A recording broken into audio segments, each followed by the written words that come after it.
8월 30일 주일 아침 새벽예배 본문의 말씀은 디모데후서 4장 1절로 8절까지 말씀입니다. 디모데후서 4장 1절로 8절까지 말씀을 통해서 주일 아침에 주신 하나님의 은혜를 함께 나누도록 하겠습니다. 자, 이제 마지막 장에 왔습니다. 디모데후서 마지막 장입니다. 자, 이 4장에서 바울은 유언과도 같은 유언성의 당부를 합니다. 실질적인 유언이라고 할 수 있습니다. 그래서 복음 전도자로서의 그 자세, 책무 중에서 그런 하나님의 일을 감당함에 있어서 사건과 환경을 초월해서 하나님의 말씀을 전파하는 것보다 더 중요한 일이 없으니 하나님 말씀을 전하는 것을 그 직무를 최선을 다해서 해라. 이게 바울의 어떻게 보면 디모데에게 아들과 같이 여기는 디모데에게 마지막 유언이 됐습니다. 그러니까 바울은 마지막까지도 복음 전파의 그 중요성을 디모데에게 강조했습니다. 그래서 자 4장 1절부터 한 절씩 보면서 그 바울이 과연 마지막 죽음을 이제 앞에 두고 본인이 이제 스스로 느꼈고 여러 가지 상황상 그걸 느끼고 디모데에게 한 유언과도 같은 그 교훈의 말씀을 한번 보도록 하겠습니다. 자 1절입니다.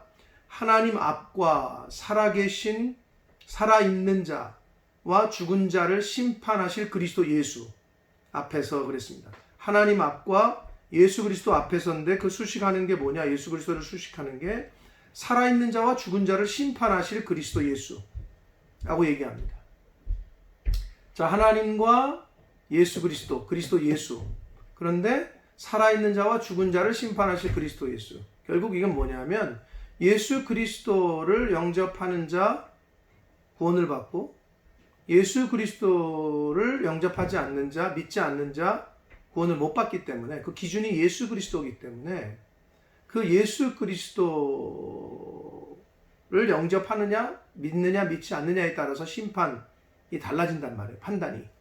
그래서 살아있는 자와 죽은 자를 심판하실 그리스도 예수라고 이제 말하고 있습니다. 그래서 하나님 앞과 그리스도 예수 앞에서 그가 나타나실 것과 그의 나라를 두고 엄히 명한다. 그가 나타나실 것과 그의 나라. 그가 나타나신다는 건 이제 재림을 얘기하는 거고, 그리고 그가 예수 그리스도가 이 땅에 오실 때 같이 임할 또 하나님의 나라, 그의 나라를 두고 엄히 명하노니 아주 강조하면서 얘기합니다. 뭐라고 그러느냐? 2절 너는 말씀을 전파하라. 그러니까 바울은 언제나 어떤 상황에서나 그 복음 전파하는데 복음 전도자로서의 주님의 증인으로서의 처음부터 끝까지 머리부터 발끝까지 그것으로 꽉 차 있었던 사람임을 알 수가 있습니다. 말씀을 전파하라. 그러면서 때를 얻든지 못 얻든지 항상 힘쓰라는 거예요. 기회가 있든지 없든지 아무튼 항상 힘쓰고 복음 전하는데 머리를 그리고 온 마음을 거기에 신경을 써라. 범사의 오래 참음과 가르침으로 경책하며 경계하며 권하라 그랬습니다. 자, 복음을 말씀을 전파하라 그랬는데 그 전파하는 방법이 구체적으로 나오는 거예요. 말씀을 전파하려면 오래 참아야 돼요. 끈기가 인내가 필요해. 그리고 잘 가르쳐야 되는데 가르치는데 이러한 요소들, 즉 경책의 요소, 경계의 요소, 권함. 그러니까 결국은 경책이라는 말은 징계하다라는 말로 생각하시면 됩니다. 징계하는 거. 그리고 경계하다라는 거는 이 벌하다라는 뜻이고, 그리고 권하다라는 건 위로하다라는 뜻이거든요. 그러니까 결국 하나님의 말씀을 전파함에 있어서, 그리고 하나님의 말씀을 잘 가르침에 있어서 이런 요소들, 징계와 벌하는 것과 위로하는 이러한 요소들이 다 포함되어 있는 거예요. 그래서 교회를 어지럽히거나 하나님의 말씀에 어긋나는 건 분명하게 그런 행동을 하는 사람은 징계를 해야 되고, 그리고 또 벌해야 될 건 분명히 벌해줘야 되고, 그리고 위로해야 될 거는 또 위로도 해줘야 되고. 그러니까 하나님의 말씀을, 진리의 말씀을 잘 가르친다는 건 이 모든 요소가 다 포함이 되어 있다는 거예요. 뭐 맨날 좋은 얘기만 하고 맨날 복 받으라는 얘기만 하고 그거는 올바로 잘 가르치는 게 아닙니다. 자, 그래서 바울은 지금 자신의 이제 마지막이 가까운 걸 알고 유언과도 같은 메시지를 아들같이 여기는 후배 동역자인 디모데에게 유언을 남기는데 말씀 전하라고, 그리고 잘 전하라고, 잘 가르치라고, 그걸 유언으로 남기고 있습니다. 자, 3절을 봅니다. 때가 이르리니 그랬습니다. 이거 마지막 때입니다. 그러니까 말세의 때가 이를 것인데 사람이 바른 교훈을 받지 아니하고 올바른 진리의 하나님의 말씀, 건전한 이런 뜻인데, 바른 하나님의 진리의 말씀을 받지 아니하고 말세에는, 그리고 귀가 가려워서 자기의 사욕을 따를 스승을 많이 두고 오라고 했는데, 귀가 가렵다는 얘기는 자기가 듣고 싶어하는 것만 듣는다는 거예요. 그러니까 자기의 욕심을 따라서 자기에게 자기 마음에 맞는 말만 해주는 그런 사람을 옆에 둔다는 거예요. 스승으로. 그렇게 되면 어떻게 돼요? 진리에서는 벗어나죠. 진리에서 돌이켜서 허탄한 이야기를 따르게 될 것이다. 말세에는. 그래서 말세가 가까워질수록 이 세상은 복음을 거부하는 경향이 더욱 강하게, 그러니까 진리를 거부하는 경향이 더욱 강하게 나타납니다. 말세에는. 근데 실제로 그러고 있는 걸 우리 주변에서 많이 보지 않습니까? 진리보다는 자기에게 유익이 되거나 자기에게 좋게 말해주는 사람들을 곁에 둔단 말이에요. 그럼 그건 뭐 떠나는 거죠. 진리로부터는 떠나게 된단 말이에요. 그런 현상들이 일어날 건데, 그러나 너는 그러면 안 된다라는 거죠. 결국은 뭐라고 얘기하느냐? 디모데, 너는 모든 일에 신중하여 함부로 쉽게 결정하지 말고 아주 신중하게 결정하라는 거고, 행동하라는 거고, 그 다음에 고난을 받으며, 그래. 아니, 아들같이 여기는 디모데에게 아버지 같은 바울은 좀 이제 쉬엄쉬엄 하거나, 또는 이제 뭐 열심히 했으니까 이제 좀 어려운 일 하지 말고 뭐 이런 게 아니라 고난을 받으며, 그리고 전도자의 일을 하며 철저하게 복음 우선, 복음 중심으로 교훈을 하고 있습니다. 내 직무를 다하라. 그러니까 결국 하나님께서 주신 사명, 그 주신 사명을 잘 감당하라는 거예요. 맡겨진 사명, 복음 전파를 잘 감당하되 고난도 받게 될 것이고, 그럼 고난 받고, 그리고 신중하게 잘 목회를 하라. 복음 전함을 신중하게 잘 하라라고 유언을 하고 있습니다. 그러나 주변에는 진리에서 벗어나서 허탄한 이야기를 많이 쫓고 자기에게 좋게 하는 말만 듣는 사람들이 많아질 거다. 그리고 바른 이야기는 듣지 않을 거다. 왜? 말세가 가까이 오면. 그러면서 이제 6절, 7절, 8절은 자신의 목회 사역, 자신의 달려온 전도자로서의 사역에 바울 자신의 지나간 과거를 회상하면서 이야기를 합니다. 6절을 보시면, 전제와 같이 내가 벌써 부어지고 나의 떠날 시각이 가까워왔다. 이 말이 좀 어려운데요. 이 전제라는 거는 구약시대에 그 제물을 이제 하나님 앞에 제사를 올려드리잖아요. 그럼 제물을 이제 구약 제사의 방법대로 잡아요.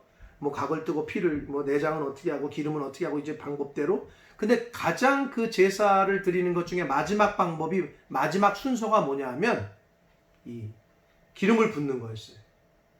제물 위에 붓는 그러한 그 제주라 그러죠. 근데 이제 이 당시에는 거의 포도주, 포도주를 붓는 제주, 그 제사 용어로는 그 포도주를 붓는 게 거의 제사의 마지막 그 순서였단 말이에요. 그러니까 자기 자신이 부어졌다라는 거는 이제 마지막이 되는 거죠. 전제를, 즉 그 제사 때 포도주를 붓는 게 마지막 순서인데, 그걸 붓는 것처럼 자기 자신이 이제 복음 전파를, 그 사명을 감당함에 있어서 이제 마지막에 가까워왔다. 그 떠날 시각이 가까워왔다라고 말합니다. 그러니까 결국 바울이 로마서 12장 1절에도 너희는 너희 몸을 하나님 기뻐하시는 거룩한 산 제사로 드리라 그랬잖아요. 그러니까 그것과 이제 비유적으로 자기를 하나님 앞에 산 제사로 드릴 때 마지막 순서라는 거죠. 그 제주를, 그 전제를 붓는 거는. 그러니까 자기 상황이 지금 그렇다는 거예요. 그리고 여기서 떠날 시각이 가까웠다고 했는데, 이 떠날 시각이라고 번역한 헬라어 원문, 그 원어의 원래 의미는 항구에 묶여있는 그 정박해 있는 밧줄 있잖아요. 그 밧줄을 풀어놓는 걸 말해요. 줄을 풀어놓다, 이런 뜻 단어거든요. 근데 이게 무슨 의미냐면, 정박해 있던 배의 밧줄을 왜 풀러요? 떠나려고. 그러면 어디로? 새로운 목적지를 향해서 떠나는 걸 의미하잖아요. 그러니까 결국은 바울은 지금 자신의 죽음이 죽음으로 끝나는 게 아니고 새로운 목적지가 생겨서 그 목적지로 이제 출발하려고 하고 있다라는 그런 의미가, 그런 교훈이 담겨져 있는 것이 떠날 시각이 가까웠다라고 하는 그 단어의 의미입니다. 7절을 봅니다. 나는 선한 싸움을 싸우고. 첫 번째 선한 싸움을 싸웠대요. 자신의 지금 뒤를 회상하면서 이제 죽기 전에 자신의 삶을 되돌아보면서 말을 하는 거예요. 나의 달려갈 길을 마치고 달려갈 경주를 다 마쳤다는 거예요. 중간에 포기하지 않고, 그리고 믿음을 지켰다. 이 세 가지를 얘기합니다. 자신의 삶을 되돌아보면서 선한 싸움을 싸웠다. 싸움은 싸움인데 선한 싸움. 하나님이 기뻐하시는 하나님의 방법대로 선하게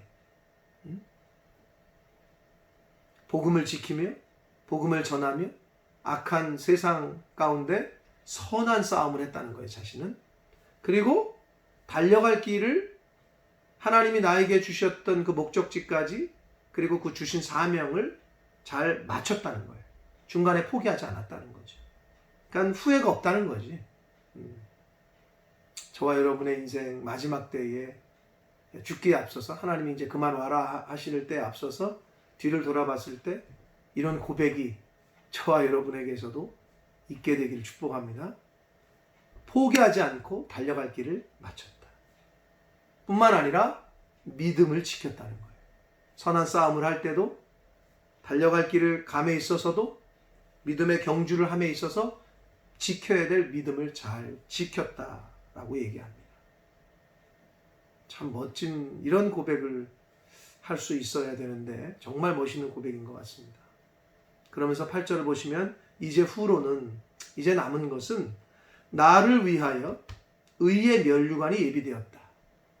여기서 의의 면류관은 결국은 믿음을 지킨 자를 말하는데, 마지막까지 여러분, 그 칭의함을, 우리가 죄인인데 의롭다라고 칭의를 얻는 거는 방법이 뭐죠? 이신칭이죠. 바울이 강조하는 건 믿음으로. 결국 예수 그리스도를 나의 구세주로 믿을 때 칭의함을 받잖아요. 그 칭의함을 받은 자가 받는 면류관이에요. 그러니까 결국 믿음을 지킨 자, 예수 그리스도를 나의 구세주로 그 믿는 그 믿음을 끝까지 지킨 자가 받는 면류관이 의의 면류관이다. 이제 그것을 자신은 믿음을 지켰기 때문에 그 의의 면류관이 예비되었다는 거죠. 그러면서 주 곧 의로우신 재판장, 예수 그리스도가 재판장이에요. 심판장으로 오세요. 심판주로. 장이 그날에, 그 마지막 때에 내게 주실 것을 본인은 믿고 있는 거예요. 근데 자기만 받는 게 아니라 내게만 아니라 주의 나타나심을 사모하는 모든 자에게도 그 의의 면류관을 주실 것이다. 물론 성경의 면류관은 여기서는 의의 면류관, 계시록에는 계시록 13장에 보면은 계시록 3장에 보면은 그 승리의 면류관, 야고보서에는 생명의 면류관, 뭐 인자와 긍휼의 면류관, 뭐 기쁨의 면류관, 썩지 않을 면류관, 이렇게 여러 가지 종류의 면류관이 나오긴 나오는데요. 자, 여기서는 의의 면류관이라고 칭했는데 결국은 칭의함을 그대로 유지한, 예수를 그리스도로 믿고 칭의를 얻었잖아요. 의롭다 칭함을 얻잖아요, 우리가. 그거를 마지막 때까지 지킨 사람. 결국 중간에 그럼 포기하면 어떻게 돼요? 나는 구세주를, 나는 예수를 안 믿어. 이게 포기해버리면 어떻게 돼요? 그 믿음의 경주에서 포기하면 면류관을 못 받는다는 의미가 됩니다.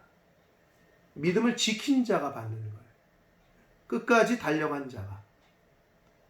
마지막 때에 하나님이 우리를 부르시는 그날까지, 그 순간까지, 또는 예수 그리스도 재림하시는 그때까지 우리들의, 저와 여러분의 믿음을 잘 지키고 하나님이 주신 사명 마지막까지 포기하지 않고 잘 마치고 우리가 싸워야 될 선한 싸움, 하나님의 법대로 잘 싸우는 저와 여러분이 되시길 축복합니다. 그럴 때 우리 앞에 바울이 지금 말하고 있는 의의 면류관, 바울이 받았던 의의 면류관을 저와 여러분도 받게 될 줄 믿습니다. 자, 바울이 디모데에게 마지막 유언과도 같은 명령이 뭐였냐? 너는 말씀을 전파하라. 그러니까 복음 전파였습니다. 이것은 예수 그리스도께서 승천하시면서 마태복음 28장 19절 이하에 보면 말씀하신 것과 똑같습니다.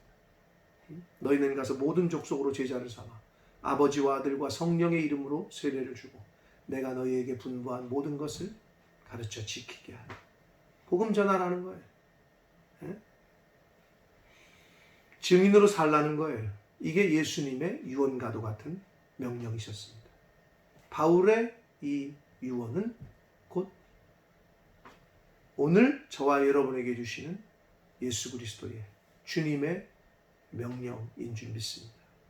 고로 때를 얻든지 못 얻든지 항상 어떻게 하면 하나님이 만나게 하시는 사람들에게 내가 복음을 전할까? 어떻게 하면 말씀을 잘 전할 수 있는 삶을 살까? 이렇게 고민하고 애쓰고 힘쓰는 저와 여러분의 남은 인생, 남은 믿음의 경주를 하는 저와 여러분이 되기를 예수 그리스도 이름으로 축복합니다. 기도하겠습니다. 살아계신 하나님 아버지, 바울이 디모데에게 유언을 합니다. 너는 때를 얻든지 못 얻든지 항상 말씀을 전파해라. 항상 힘써라. 나는 그 길을, 그것을 잘 달려갔고 그 선한 싸움을 잘 마쳤고 나는 믿음을 지켰다. 나는 이제 떠날 때가 됐다. 나에게는 의의 면류관이 예비되었다. 그리고 나와 같이 그 예수 그리스도의 재림을 사모하며 믿음을 지킨 모든 사람들도 그 면류관을 받을 것이다. 라고 바울은 마지막 말을 디모데에게 했습니다. 주여, 오늘 이 말씀이 주님께서 저에게, 나에게 주시는 말씀인 줄 믿습니다. 주님, 하나님이 생명 주시는 날 동안까지, 오라 하시는 그날까지 이 복음 전파자로서의, 주님의 증인으로서의 그 삶을 잘 감당하며 그 주신 사명, 그 믿음의 경주를 포기하지 않고 잘 마칠 수 있는 그러한 은혜를 저희들에게 허락하여 주옵소서. 복된 주의를 주셨습니다. 오늘 하루 믿음의 선한 싸움을 잘 싸우며 잘 달려가며 믿음을 잘 지키는 복된 한 날이 되게 하여 주옵소서. 예수 그리스도 이름으로 축복하며 기도 올리옵나이다. 아멘.